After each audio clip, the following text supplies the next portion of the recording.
সরকার মাননীয় স্পিকার কৃষিকে প্রযুক্তি নির্ভর করার জন্য কৃষি ব্যবস্থাপনায় ডিজিটাল প্রযুক্তির ব্যবহার সম্প্রসারণ করতে চাইছে।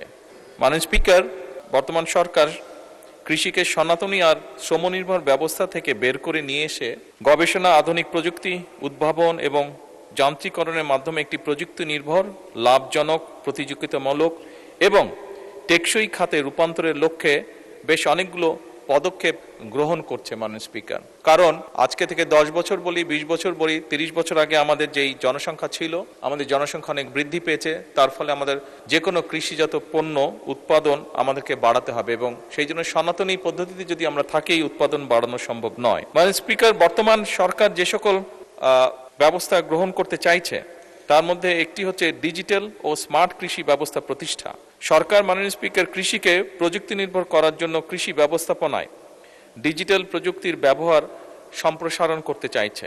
কৃষক নিবন্ধন, কৃষক ডাটাবেজ, ডিজিটাল কৃষি সেবা, মোবাইল ভিত্তিক আবহাওয়া তথ্য, বাজার তথ্য, কৃষি পরামর্শ, এক্সটেনশন সেবার সম্প্রসারণ এবং কৃষি সেবার অনলাইন প্ল্যাটফর্ম চালুর উদ্যোগ নেওয়া হচ্ছে মাননীয় স্পিকার।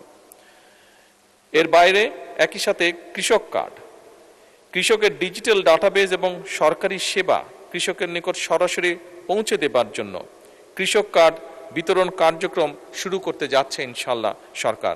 এর মধ্যে 17টি উপজেলায় পাইলট প্রকল্পের কাজ শেষ করা হয়েছে এবং মাননীয় স্পিকার এই কর্মসূচির মাধ্যমে আগামী 5 বছর সারা দেশে ইনশাল্লাহ সরকার 2,75,00,000 কৃষককে ডিজিটাল প্ল্যাটফর্মের ভিতরে নিয়ে আসবে, যেটি কিনা কৃষক কার্ড। ক্লেমন নিয়ে এলো বিরাট কারবার। ইউনিক কোডটি সাবমিট করলে জিততে পারো লক্ষ লক্ষ গিফট।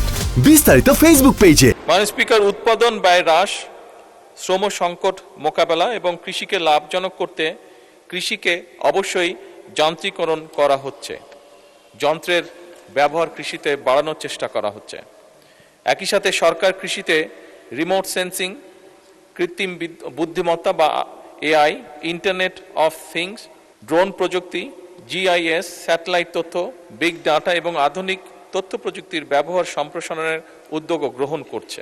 এইসব প্রযুক্তির মাধ্যমে ফসলের স্বাস্থ্য ও ফলন পর্যবেক্ষণ, রোগবালাই শনাক্তকরণ, সুনির্দিষ্ট সার এবং সেচ ব্যবস্থাপনা এবং উৎপাদন পরিকল্পনার অধিক কার্যকর ও বিজ্ঞান ভিত্তিক হবে বলে আমরা দৃঢ়ভাবে বিশ্বাস করি।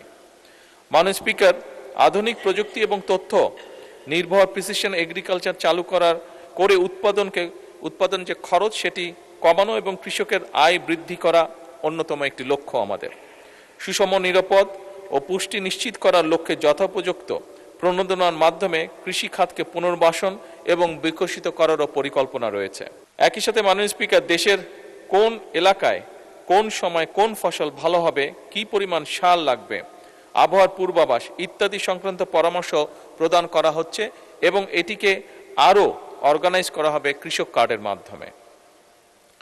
সরকার রাসায়নিক সারের উপরে নির্ভরতা কমিয়ে জৈব সার, বায়ো ফার্টিলাইজার এবং পরিবেশ বান্ধব কৃষি প্রযুক্তির ব্যবহার বৃদ্ধি করারও উদ্যোগ গ্রহণ করেছে। জলবায়ু পরিবর্তনের প্রভাব মোকাবেলায় কৃষিকে জলবায়ু স্মার্ট এবং অভিযোজন সক্ষম খাতে রূপান্তর করা হবে। সরকারের উপরোক্ত পদক্ষেপ গ্রহণের ফলে মাননীয় স্পিকার, কৃষি আরও উৎপাদনশীল, লাভজনক, রফতানিমুখী এবং টেকসই খাতে পরিণত হতে যাচ্ছে ধীরে ধীরে, যা আধুনিক অর্থনৈতিক উন্নয়ন এবং খাদ্য নিরাপত্তা নিশ্চিতকরণে ইনশাআল্লাহ গুরুত্বপূর্ণ অবদান রাখবে। ধন্যবাদ মাননীয় স্পিকার।